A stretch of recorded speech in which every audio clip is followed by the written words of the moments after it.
get into some regional politics now. And today, a federal judge ordered New York Governor Andrew Cuomo to hold a special election to fill the seat of embattled and now resigned Congressman Michael Grimm. The governor wanted to hold out until November, but that judge has ordered him to hold the election by to schedule the election by Friday of this week, or explain why he can't. Staten Island DA Dan Donovan is the obvious Republican frontrunner.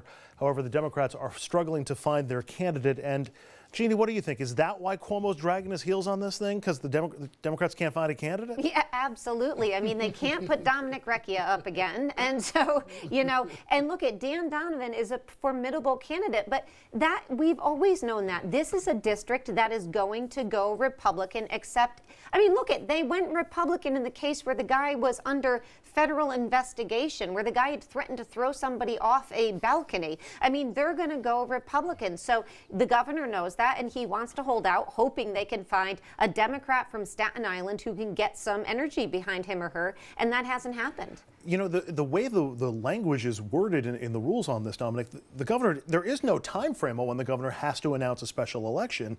Doesn't he have the right to hold off as long as he wants? But what about the right of the people? That's a good point. You can't just wait forever. And newsflash, Governor Cuomo, you could wait until a year from now, and you're still not going to have a Democrat that could run a formidable race against, as the professor said, a Republican in Staten Island. You might as well say that's a Republican seat. That's the way it is. I can't think of a Democrat. And Donovan is a very formidable candidate, the sitting district attorney, who, no matter what the governor does, in all likelihood, Donovan is going on to Congress. So it's interesting. But I also think that part of this is that Governor Cuomo does not like to be told what to do. Right. I think we've established that pretty conclusively. But look, if this race is going to go to Dan Donovan, going to go to a Republican candidate no matter what, at least all three of us seem to agree that it is, why is Cuomo waiting? Why not just call the special election? The inevitable is going to happen. Is he really holding on to this to block one more Republican vote from going down to Washington? I think the longer you hold off, the less Republican votes you have in Congress. And look at one less Republican vote. They have a pretty big majority. True. And he may have faith that the Democrats can somehow come up with a candidate who can at least put up a fight. I mean, we haven't seen that there for a while. So he may have faith. I don't think he's got a lot of backing there. But. You know, I enjoy my wild theories. Here's my wild theory, Dominic. Okay. I want your take on it. Let's hear it. Maybe Cuomo's holding off in hopes that details from the Garner grand jury go public and it makes Donovan look bad. All of a sudden, he's a less palatable candidate than he might otherwise be. I'm glad I thought of that. That's not bad. That's not bad. But would it actually help Dan Donovan in Staten Island? At the end of the day, it maybe it might hurt him. So you're saying maybe. If it turned out the way that you just said, but here's the problem. In Staten Island, the Republicans have a deep bench, and they'll just move to the next candidate, and that's There's that. a very formidable female candidate who stepped aside so Dan Donovan could run, and obviously he has more momentum. So even if the governor is waiting for that, and Dan Donovan is found out to be some kind of, heathen for what happened there, and he's pushed aside, as Dominic mentioned, they have people to fill his place. People in Staten Island and Brooklyn deserve a representative in Congress. They do. It may be about time for Governor and Cuomo on odd this that one. New York allows the governor to have this kind of open-ended scheduling. That's probably something that should change. Other states do have rules. They say you have to call it within 120 days. 200 days. I mean, it makes sense. It's a very good point, Jeannie. She's Thank winning you, this Andrew. segment, by the way. Okay. All right, moving on. U.S. Attorney right. Preet Bharara continues his mission to fight corruption in Albany, but now his tactics are being criticized. Bharara stated, quote, "If I could put 50 prosecutors on public corruption, chances are they would not be lacking for work. We don't think worthy investigations should die on the vine." This is the Daily News reports that more than a dozen state lawmakers and legislative officials say that Bharara's witch hunt, and that's what they called it, a witch hunt, is going too far and that he's overstepping the boundaries of his office. Dom, lawmakers in Albany complaining about Preet Bharara, the guy who's investigating lawmakers in Albany. I'm shocked to find out that there's gambling going on. Doesn't this just smack of sour grapes from these lawmakers? Yes, but I should point this out and keep this in mind. Perhaps the highest profile U.S. attorney for the Southern District, this seat, arguably was Rudy Giuliani. Giuliani was known for calling the media. We're going to walk him at 3 o'clock right out the front door. Money folks. And he would walk you right out the front door with all the cameras set up to take the shot, and you're in handcuffs. Well, in many of those cases, once it got to court, Giuliani did not win. So I'm trying to say the presumption of innocence should be there for everyone.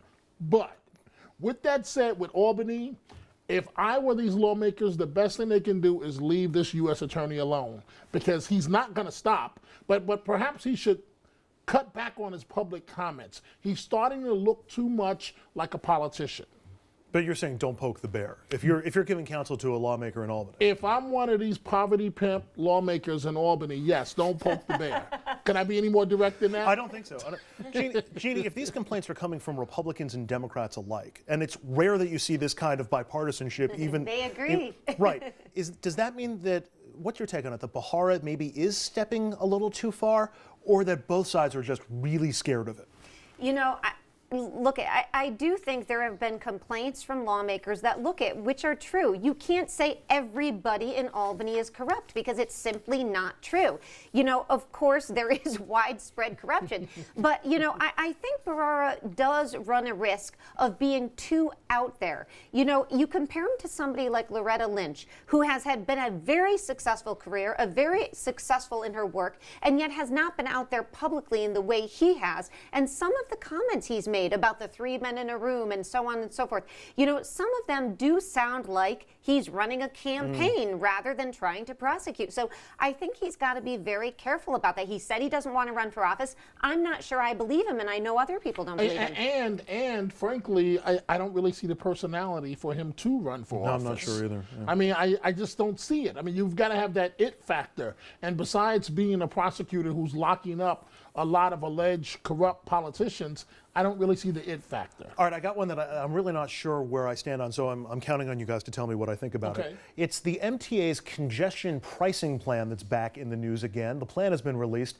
and the agency is considering raising subway and bus fares. But for the first time, this proposal calls for tolls on free bridges across the city, especially the ones on the East River. Under the plan, 7 MTA bridges would get lower tolls, while other commuters who drive across bridges in Brooklyn, Manhattan, the Queensboro Bridge, the Williamsburg Bridge, they would pay a little more than $5.50 both ways with an Easy Pass. They also want to put on meters that would basically charge folks for crossing 60th Street in Manhattan. You start heading downtown, they've got an Easy Pass reader or a license plate reader that would then charge you. Part of me gets this because you do need to reduce the congestion in New York City. We should point out Mayor Bloomberg floated this idea, and it was, I believe, soundly rejected would be the way to put it. Does this make any sense? I mean, I don't think people are going to like the idea, but Dom, does this make sense? Well, based on political opposition, absolutely not. Based on political opposition, Bloomberg, for all of his money and all of his lobbyists and all of his advisors, had, you know, absolutely no chance of passing his plan. And this almost sounds like a bad dream as I'm listening to you describe it, because I believe Bloomberg's cutoff point initially was 96th Street. And then there were charges of, oh, you want to cut off at 96th Street. Why 96th Street? It just never seemed to take off. And once you involve the tolls on the bridges, it's like a third rail of politics. Or even a toll on a city street, like on Fifth Avenue or Broadway, you're going to have. But anybody who's driven in Lower Manhattan has at one point said, I wish there weren't so many cars around here. Jeannie, does this make any sense, at least from a city? Take the politics out of it for a second. Does it make sense from a city operational standpoint? I mean, I don't think so. I drive in the city all the time, and the traffic is frustrating. It's congested. I get that. But I don't want those tolls to be increased. I don't want to have to pay to drive over 60th Street. I mean, I don't want any of that. There's, you know, this is a non-starter. You want to deal with congestion, there are other ways to do it. This is not a good way. So, and quickly, because I'm out of time, Dom, but if this is a non-starter, why is the MTA starting? Because they don't have to worry about politics. Thank you, Dominic. That's a great answer.